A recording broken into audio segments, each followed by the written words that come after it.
Dear students, आज हम प्राचीन भारतीय इतिहास के स्रोतों पर चर्चा करेंगे कि प्राचीन भारतीय इतिहास के अध्ययन के लिए हम किन किन स्रोतों का उपयोग करते हैं तथा ये स्रोत किस प्रकार हमारे लिए इतिहास के अध्ययन में उपयोगी हैं। आपको ज्ञात होना चाहिए कि इतिहासकार का कार्य एक वैज्ञानिक की भांति होता है। इतिहासकार एक वैज्ञानिक की भांति उपलब्ध सामग्री की समीक्षा करके और उस उपलब्ध सामग्री के आधार पर अतीत का चित्र प्रस्तुत करने का प्रयत्न करता है। अर्थात प्राचीन काल की जिस घटना, जिस तथ्य या जिस संदर्भ में भी हमें जानकारी प्राप्त करनी होती है, तो इतिहासकार को उस प्राचीन घटना का विवरण प्रस्तुत करने हेतु जो उसके पास उपलब्ध स्रोत, उपलब्ध सामग्री होती है, उस उपलब्ध सामग्री का एक वैज्ञानिक की तरह अध्ययन करके, उसका विश्लेषण करके तब जाके उस घटना का वर्णन करना पड़ता है। इस तरह इतिहास के अध्ययन के लिए उसके स्रोतों का अत्यधिक महत्व है। हमारे पास प्राचीन भारतीय इतिहास को जानने के स्रोत जो हैं, उनमें मुख्यतया पुरातात्विक, साहित्यिक और कुछ स्रोत ऐसे हैं जो विदेशी यात्रियों ने, विदेशी लेखकों ने हमारे देश के बारे में या प्राचीन भारत के बारे में अपने विवरणों में, अपने ग्रंथों में लिखा है। तो इस तरह हम विभिन्न स्रोतों से प्राचीन भारत का इतिहास जानने का प्रयास करते हैं, उसका अध्ययन करते हैं। प्राचीन भारत का इतिहास जो विश्व के अन्य देशों की तुलना में, जैसा कि कई पाश्चात्य इतिहासकार भारतीय इतिहास के संदर्भ में टिप्पणी करते हैं कि प्राचीन भारत में इतिहास की कोई संकल्पना नहीं थी, जबकि ऐसा नहीं है। प्राचीन काल में भारतवासी धर्म, अर्थ, काम और मोक्ष को ही जीवन का महत्वपूर्ण लक्ष्य मानते थे। इन चार पुरुषार्थों को प्राप्त करना ही जीवन का लक्ष्य होता था। इसलिए जिन भी घटनाओं से इन चारों पुरुषार्थों की प्राप्ति संभव थी, उन्हीं को भारतीयों ने महत्व दिया। इसलिए प्राचीन काल का भारतीय इतिहास राजनीतिक कम और सांस्कृतिक अधिक था। हम इतिहास के स्रोतों पर चर्चा करते हुए पहले यह समझना चाहेंगे कि हम किस तरह इतिहास का अध्ययन करते हैं और किस तरह प्राचीन भारतीय इतिहास को हम जानने के लिए उसके अलग अलग कालखंडों में समझने का उसे प्रयास करते हैं। हमारे पास प्राचीन भारत का वह इतिहास जिसका कोई लिखित साधन उपलब्ध नहीं है, जिसमें मानव का जीवन अपेक्षाकृत पूर्णतया सभ्य नहीं था, उसे हम प्राग ऐतिहासिक काल कहते हैं। अर्थात जिस काल में कोई लिखित साक्ष्य उपलब्ध नहीं है, जिस काल के, उस काल को हम प्राग ऐतिहासिक काल कहते हैं। अब कुछ ऐसा काल भी है जिस काल के हमारे पास लिखित साधन तो उपलब्ध हैं, परंतु उस कालखंड की जो लिपि है वो इतनी गूढ़ है कि अभी तक उसका अर्थ निकालना संभव नहीं हो पा रहा है, और वो लेखन प्रमाण इतने अपुष्ट हैं कि हम उसका विश्लेषण, उसका अध्ययन नहीं कर पा रहे हैं। तो इस तरह प्राचीन भारतीय इतिहास का एक कालखंड ऐसा है कि जिसके लिखित साक्ष्य तो उपलब्ध हैं कुछ मात्रा में, परंतु उसका हम अभी अध्ययन नहीं कर पा रहे हैं। इस काल को हम भारतीय इतिहास का आद्य ऐतिहासिक काल कहते हैं। या इसे हम आद्य इतिहास कहते हैं।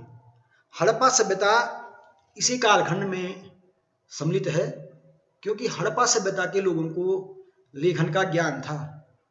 बहुत सारी जो मोहरें मिली हैं उन पर कुछ लिखा गया है अलग लिपि में, परंतु वह लिपि अभी तक पढ़ी नहीं जा सकी है। इसलिए इस काल को हम आद्य कालखंड या भारतीय इतिहास का आद्य इतिहास इसे कहते हैं। अब इतिहास का वह काल आता है जिसे हम ऐतिहासिक काल कहते हैं, अर्थात जिस समय का हमारे पास लिखित साक्ष्य उपलब्ध हैं, हमारे पास जिस कालखंड के, उसको हम ऐतिहासिक काल कहते हैं। तो इस तरह हम ऐतिहासिक स्रोतों के आधार पर इतिहास को समझने का प्रयास करते हैं। इतिहास में स्रोतों का क्या महत्व है, ये जैसे मैंने पूर्व में बताया भी है, क्योंकि इतिहासकार ऐसा नहीं है कि हर किसी घटना के समय वो स्वयं साक्षी, वो स्वयं मौजूद रहा हो। प्राचीन काल में जो घटनाएं घटित हो गई और आधुनिक काल में कोई इतिहासकार उस प्राचीन काल की घटना का वर्णन कर रहा है, तो निश्चित है वो उस समय उस घटना का साक्षी नहीं रहा। तो इसलिए इतिहासकार और अतीत के बीच एक कालगत व्यवधान हमेशा ही रहता है। अर्थात जो इतिहासकार इतिहास लिखता है, अगर वो समसामयिक इतिहास न हुआ, पूर्व की घटना का इतिहास है, तो निश्चित ही उस घटना में, और इतिहासकार जब उस घटना का वर्णन कर रहा है, उसमें एक विस्तृत व्यवधान, एक विस्तृत काल का अंतराल रहता है। और कई बार तो यह अंतराल, यह गैप जो है शताब्दियों का हो जाता है। अगर आज की तिथि में हम अगर हड़प्पा सभ्यता का इतिहास लिखते हैं तो तब से कई शताब्दियां हो गई हैं, तो निश्चित ही हड़प्पा सभ्यता और आज के इतिहासकार के बीच शताब्दियों का अंतराल है। इसलिए अतीत की घटनाओं का सही और विश्वसनीय अध्ययन करने के लिए या उसका विश्वसनीय परिचय पाने के लिए तथा उन घटनाओं का युक्त संगत मूल्यांकन करने के लिए इतिहासकार को विशाल स्रोतों पर, जो उसके पास अनेक स्रोत उपलब्ध हैं, उन पर आश्रित रहना पड़ता है। इन स्रोतों के अभाव में अतीत को समझना संभव नहीं हो पाता है। अगर हम प्राचीन काल की किसी घटना का अध्ययन कर रहे हैं तो निश्चित ही हमारे पास उस घटना के स्रोत होने चाहिए, अन्यथा उस घटना का अध्ययन संभव नहीं है। ये विभिन्न ऐतिहासिक स्रोत इतिहास की खोज में आवश्यक उपादान हैं। इतिहास के अध्ययन के लिए बहुत आवश्यक हैं स्रोत।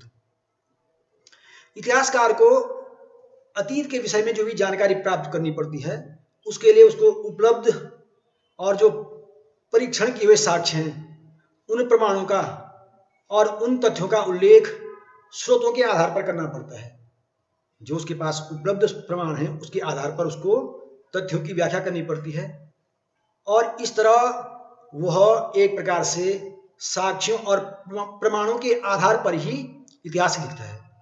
अन्यथा उसे एक मनगढ़ंत कपोल कल्पना माना जाएगा, वह इतिहास नहीं होगा। अगर इतिहास निश्चित स्रोतों पर, निश्चित प्रमाणों के पर आधारित नहीं होगा तो वह एक कपोल कल्पना और काल्पनिक घटना होगी। इसलिए इतिहास में स्रोतों का बड़ा महत्व है। अब इतिहास के जो स्रोत हैं उनमें से जो सबसे पहले जिन स्रोतों का हम अध्ययन करते हैं वह हैं पुरातात्विक स्रोत। प्राचीन भारत का इतिहास जानने के लिए हमारे पास सबसे महत्वपूर्ण और विश्वसनीय स्रोतों के रूप में पुरातात्विक स्रोत महत्वपूर्ण हैं।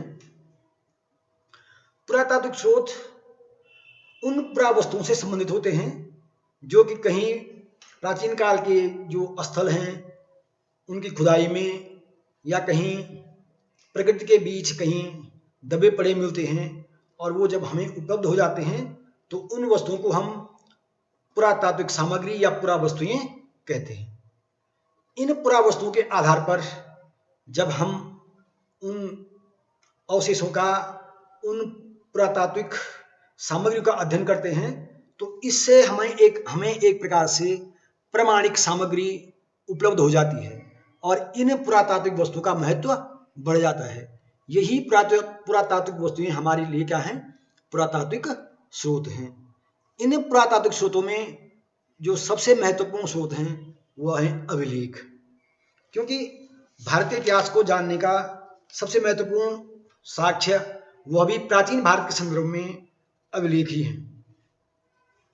अभिलेख इसलिए भी प्रामाणिक माने जाते हैं क्योंकि इनमें हेर फेर करना संभव नहीं होता है, और अधिकांश अभिलेख या तो पत्थरों पर खुदे हुए मिले हैं या धातु की चादरों पर, और जो इनकी बनावट है, जो इन पे लिखने का तरीका है, जो इनकी लिपि है, क्योंकि इसमें परिवर्तन संभव नहीं है, इसलिए यह हमारे पास एक प्रामाणिक स्रोत के रूप में उपलब्ध रहते हैं।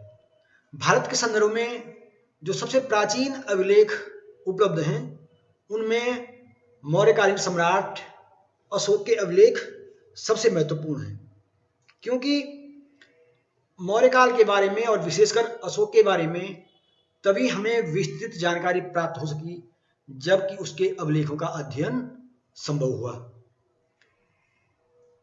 इसमें जेम्स प्रिंसेप नामक यूरोपीय विद्वान का बड़ा महत्वपूर्ण योगदान रहा, जिन्होंने 1837 में अशोक के अभिलेखों को पढ़ने में सफलता प्राप्त की, और इस तरह हमें अशोक के अभिलेखों में अशोक के बारे में तथा मौर्य साम्राज्य के बारे में विस्तृत जानकारी प्राप्त होती है। इसी तरह दूसरे प्रकार के जो अभिलेख होते हैं उनमें विभिन्न प्रकार के शासकों की प्रशस्तियां, उनकी प्रशंसा में लिखे गए जो अभिलेख हैं वे महत्वपूर्ण हैं। इनमें जैसे कलिंग नरेश खारवेल की हाथी गुम्फा प्रशस्ति, जिसे हम हाथी गुम्फा अभिलेख भी कहते हैं।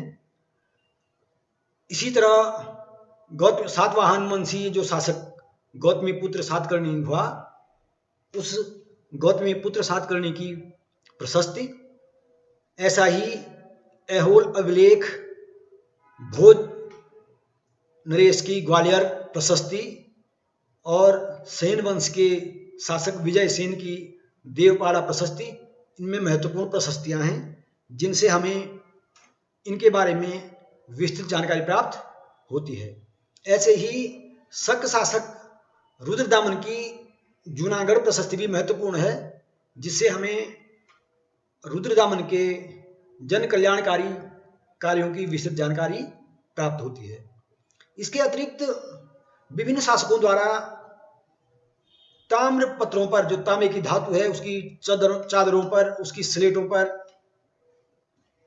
अपने राज आज्ञाएं जारी की गई हैं, जिन्हें हम ताम्र शासन या ताम्रपट कहते हैं। ये ताम्र शासन भी विस्तृत पैमाने पर हमें उपलब्ध हुए हैं, और इनसे हमें उस शासक के कार्यों का और जिस संदर्भ में वो ताम्रपत्र जारी हुआ उसकी जानकारी प्राप्त होती है। इनमें पाल वंशीय सम्राट धर्मपाल का खलीमपुर ताम्र शासन, और हमारे उत्तराखंड के बारे में तो बहुत से ताम्र शासन ऐसे हुए हैं जिनमें तालेश्वर ताम्र शासन, पांडुकेश्वर ताम्र शासन, और ऐसे बहुत सारे शासकों ने ताम्रपत्र अर्थात ताम्र शासन जारी किए हैं, जिनसे हमें उनके बारे में जानकारी प्राप्त होती है। इसी तरह मुद्रा, जो सिक्के होते हैं, वह भी प्राचीन भारतीय इतिहास को जानने के महत्वपूर्ण स्रोत हैं, क्योंकि मुद्राएं जो हैं, जिन पर कि कई बार तिथियां और शासक वर्ग द्वारा अपने चित्र या देवी देवताओं के चित्र अंकित होते हैं, तो ऐसी मुद्राओं से उस शासक वर्ग का शासनकाल की जो अवधि होती है, जो तिथि होती है, वह ज्ञात हो सकती है। साथ ही साथ मुद्राओं की शुद्धता पर, उसकी जो प्योरिटी होती है, उसके आधार पर हम उस कालखंड की आर्थिक स्थिति की जानकारी हमें प्राप्त होती है कि उस समय कहीं आर्थिक संकट तो नहीं था, या उसकी आर्थिक दशा अच्छी थी या बुरी थी। तो इस तरह मुद्राओं से हमें आर्थिक इतिहास, विशेषतः वाणिज्य और व्यवसाय के बारे में जानने में बहुत सहायता मिलती है। प्राचीन भारत में जो सिक्के मिले हैं, वह सिक्के ज़्यादा सुडौल और एक अच्छे आकार में नहीं थे। उन सिक्कों को हम आहत सिक्के कहते हैं, जिन्हें पंचमार्क सिक्के जो कहते हैं। तो ऐसे सिक्कों से यद्यपि ज्यादा जानकारी तो प्राप्त नहीं हो पाती है, परंतु फिर भी जो उस समय विनिमय के लिए प्रयुक्त किए जाते थे, ऐसी आहत मुद्राएं हमें प्राचीन भारत के बारे में जानकारी उपलब्ध कराती हैं। भारत के संदर्भ में जो सुडौल मुद्रा या मुद्रा का एक विकसित स्वरूप स्थापित हुआ, इसमें ग्रीक ये जो इंडो ग्रीक ऐसे यूनानी शासक जिन्होंने भारत में बसकर भारत के विभिन्न भागों पर शासन किया, जो कि पहले आए तो बैक्ट्रिया से थे, परंतु भारत में धीरे धीरे उन्होंने सीमांत क्षेत्रों पर अपना शासन किया। इन्हें हम भारत के संदर्भ में इंडो ग्रीक या हिंद यूनानी शासक कहते हैं।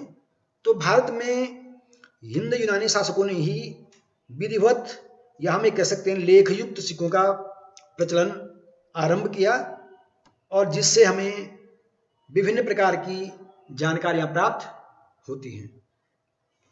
सिक्कों से इतनी जानकारी प्राप्त होती है कि हिंद यूनानी शासकों की जो भी जानकारी हमें हमारे पास आज उपलब्ध है, वह जानकारी पूर्णतया सिक्कों पर ही आधारित है। इसी तरह जो भारतीय राजतंत्र में अनेक गणतंत्र हुए हैं, जैसे पांचाल के मित्र, मालव, योधेय आदि जो गणराज्य हुए हैं, इनका इतिहास हमें पूर्णतया मुद्राओं से ही ज्ञात हो पाता है। इसी तरह इतिहास जानने में सिक्कों के आधार पर उस काल की या उस शासक की धर्म संबंधी प्रवृत्ति का भी ज्ञान होता है। जैसे उदाहरण के तौर पर समुद्रगुप्त के कुछ सिक्कों पर यूप बना हुआ है और लिखा है अश्वमेध पराक्रम। इससे इस बात की पुष्टि होती है कि समुद्रगुप्त ने निश्चित ही अश्वमेध यज्ञ किया था। उसने शकों को भी पराजित किया, क्योंकि उसकी उपाधि सिक्कों पर शकारी अंकित है। तो इससे यह स्पष्ट होता है कि चंद्रगुप्त द्वितीय ने शकों को पराजित किया था, क्योंकि उसके सिक्कों पर जो मैंने बताया कि शकारी अंकित है। तो इस तरह सिक्कों का विभिन्न प्रकार से हमें महत्व स्पष्ट होता है। पुरातात्विक स्रोतों में अगला महत्वपूर्ण स्रोत है स्मारक और भवन। प्राचीन काल में विभिन्न शासक वर्गों ने, धनाढ्य व्यक्तियों ने अनेक महलों और मंदिरों का निर्माण कराया, और कालांतर में वो हमारे पास स्मारक या महत्वपूर्ण भवनों के रूप में संरक्षित रूप से उपलब्ध है। ऐसे स्मारक और भवनों से हमें विभिन्न प्रकार की जानकारियां प्राप्त होती हैं। इनकी जो कला की शैली है, उससे हमें यह ज्ञात होता है कि किस तरह उस काल में कला की नागर, द्रविड़ और बेसर शैली का उपयोग मंदिरों के निर्माण में किया जाता था। ऐसे ही स्मारक और भवनों की जो वास्तुकला थी, उस वास्तुकला से भी उस काल के बारे में विस्तृत ज्ञान प्राप्त होता है। मंदिरों, स्तूपों, विहारों आदि से उस काल की धार्मिक दशाओं का, धार्मिक विश्वासों का पता चलता है। जैसे कि जावा में उपलब्ध एक विशाल स्मारक बोरोबुदुर इस बात का प्रमाण है कि 9वीं शताब्दी में वहाँ महायान बौद्ध धर्म का बहुत प्रभाव था। तो इस तरह हमें स्मारक एवं भवनों से विभिन्न जानकारियां प्राप्त होती हैं। इसी प्रकार मूर्तियों से भी हमें शासक वर्ग तथा जनमानस की अभिरुचियों, उनके सामान्य जनजीवन, उनकी धार्मिक स्थिति के बारे में जानकारी प्राप्त होती है। हम यह जान पाते हैं कि उस समय समाज किन देवी देवताओं की पूजा कर रहा था, उसकी धार्मिक दशा क्या थी। इसी तरह विभिन्न प्रकार की जो मूर्तियां विभिन्न कालखंडों में मिली हैं, जैसे कुषाण, गुप्त काल या गुप्तोत्तर काल में अलग अलग प्रकार की जो मूर्तियां प्राप्त हुई हैं, इससे हमें मूर्तिकला के विकास की जानकारी भी प्राप्त होती है कि किस तरह गुप्त काल की मूर्तिकला में अंतरात्मा तथा मुखाकृति में जो सामंजस्य है वह एक प्रकार से अद्भुत था।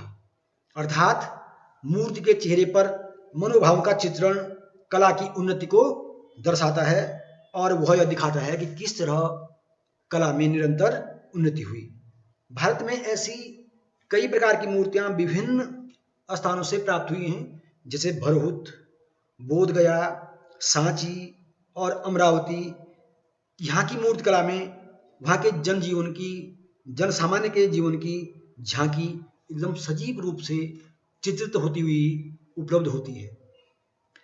इसी तरह चित्रकला भी प्राचीन भारतीय इतिहास को जानने का महत्वपूर्ण स्रोत है।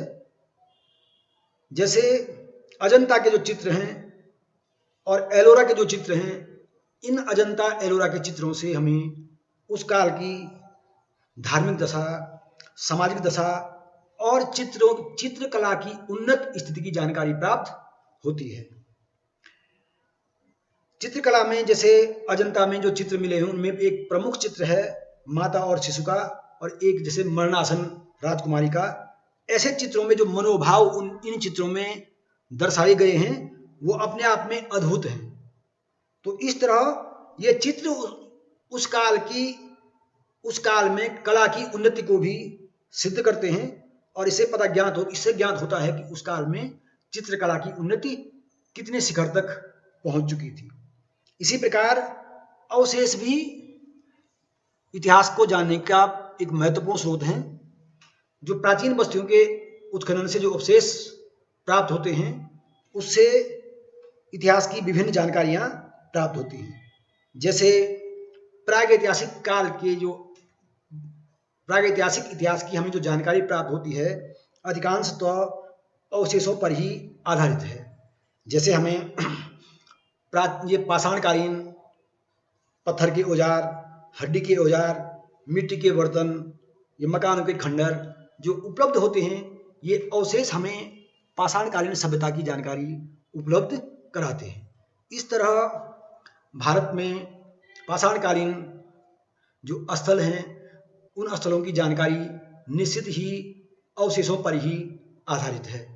और इसी तरह हड़प्पा सभ्यता और उससे संबंधित जुड़े अनेक जो नगर हैं, और यहाँ तक कि हड़प्पा सभ्यता की पूर्ण जानकारी अभी तक जो हमें उपलब्ध हुई है वह निश्चित ही अवशेषों पर ही आधारित है और अवशेषों से ही वह संभव हुई है।